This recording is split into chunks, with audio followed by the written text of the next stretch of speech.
안녕하세요, 어머님. 예비 고1인 학생들 어머님들께 앞으로 고1 수업이 그리고 또 고1의 영어는 어떻게 좀 다른지 중등반을 말씀드리도록 하겠습니다.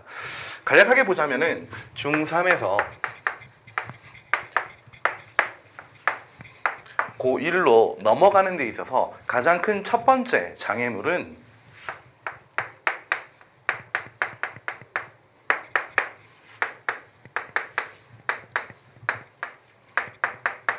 단어의 양이라고 볼 수가 있겠습니다.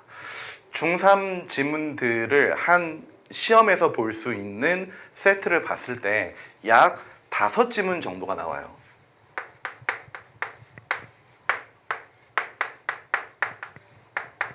그리고 고등학교 1학년이 되었을 때 일반적인 남자 학교가 보통 양이 조금 더 적고 여학교가 조금 더 많은 편이거든요. 일반적으로. 남자 학교의 평균적인 양은 28개에서 35개 정도입니다.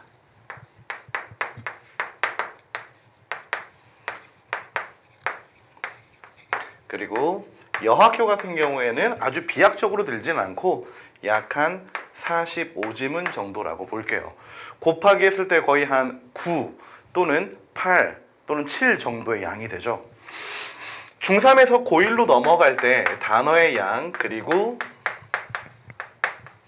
지문의 양 때문에 학생들이 곱하기 7 또는 곱하기 9 정도의 양을 해결을 해야 됩니다.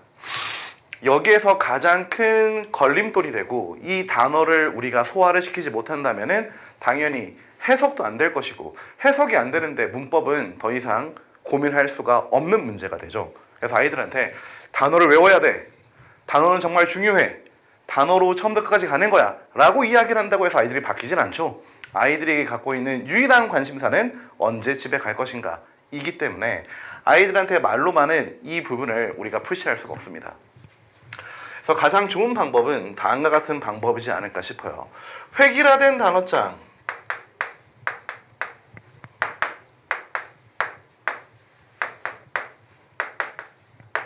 그리고 두 번째 self-made 단어장 두 개를 제시해 드리고 싶어요. 아이들이 잘못 알고 있는 단어가 있기 때문에 저도 첫 번째로는 획일화된 단어장을 줍니다. 자, 이 범위에서는 이 단어만큼은 꼭 알고 있어야 돼. 컴플리먼트와 컴플리멘트는 뜻이 달라라는 거를 설명을 하는 거죠. 그래서 1차 체크가 끝난 다음에는 두 번째로 아이들이 모르는 단어를 전부 다 밑줄을 치게 하는 거예요. 애매한 단어는 전부 다 밑줄을 치게 하는 거죠. 그리고 그 단어를 가지고 아이들만의 개별 맞춤 단어장을 주는 겁니다.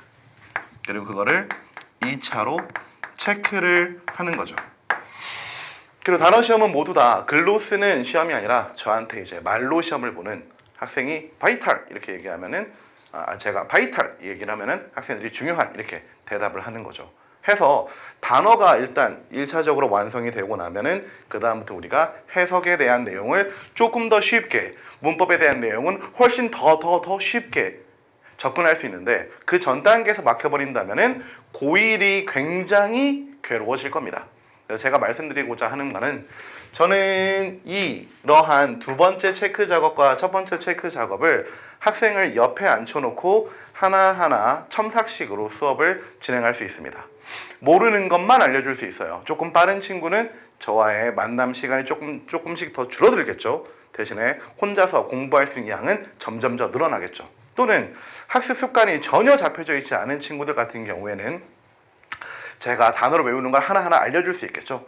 자, 얘는 앞에 있는 D와 뒤에 있는 단어가 서로 합쳐졌으니까 반대 뜻이 돼야 돼 라는 것도 알려줄 수 있겠죠. 그래서 제 수업은 처음부터 끝까지 전부 다 첨삭으로 진행이 됩니다.